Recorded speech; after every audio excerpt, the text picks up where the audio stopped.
Hey everyone. Today we're going to be reviewing Dune. I'm going to just jump right into it. So if you enjoyed the video, if you enjoyed Dune, make sure to like and subscribe.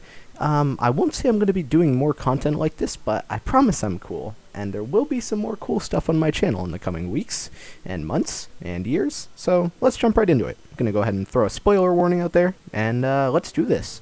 One thing you're going to notice very quickly is that I'm doing this without a script, so please bear with me. I'm more of a freestyle guy, and writing a script is way too much effort. Now, Dune is tokened by many as the thing that Star Wars ripped off. I can see it, for sure. It was made before Star Wars. Same with the original adaptation, I believe, so there might actually be some inspiration here on Star Wars' part.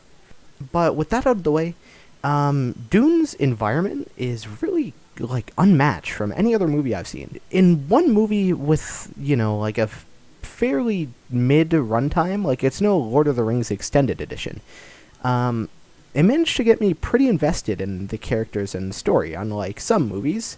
By some movies, I mean, primarily The Force Awakens, or really any Star Wars movie that's the start to a trilogy.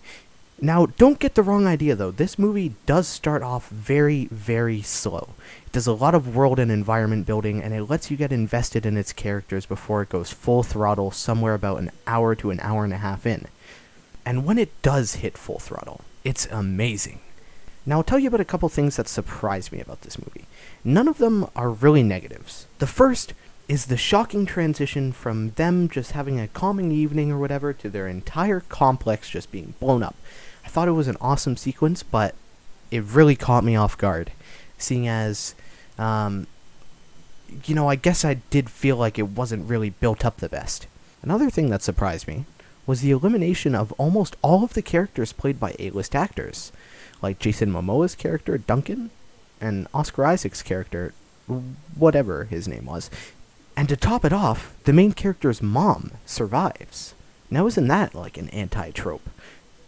But, building on that topic, I feel that they didn't save very many interesting characters for the sequel. Though, don't get me wrong, I'm going to go see the sequel anyway, because I thought the first one was stellar.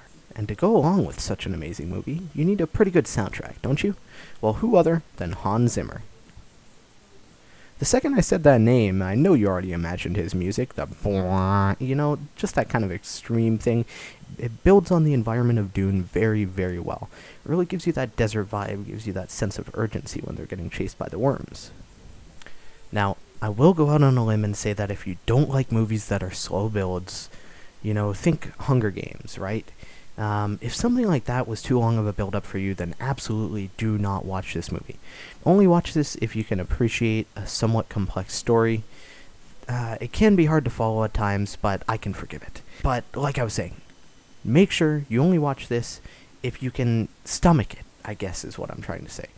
And also, just skip if you're one of those Timothée Chalamet haters for whatever reason. I personally had absolutely no idea who he was before I watched this, but I thought he did an amazing job as Paul, and it's definitely not going to stop me from watching the sequel. I want to keep this review nice and short, so thank you for caring about random internet guy's opinion. I just wanted to say that I thought this movie was great. If you're a fan of Star Wars, if you're a fan of slow builds and movies that spend a lot of time on environment, then I think Dune is definitely the movie for you, and I would absolutely recommend you go see it. It fully deserves all the amazing reviews it's getting, and I really can't say anything but good about it. Of course, there are a couple of drawbacks, like perhaps the build-up was maybe a little too slow, but what kind of first movie in the trilogy isn't like that, So, thanks for listening. Hope you enjoyed. If you did, make sure to subscribe, drop a like on the video so I know I did a good job, and I'll see you all next time. Bye-bye.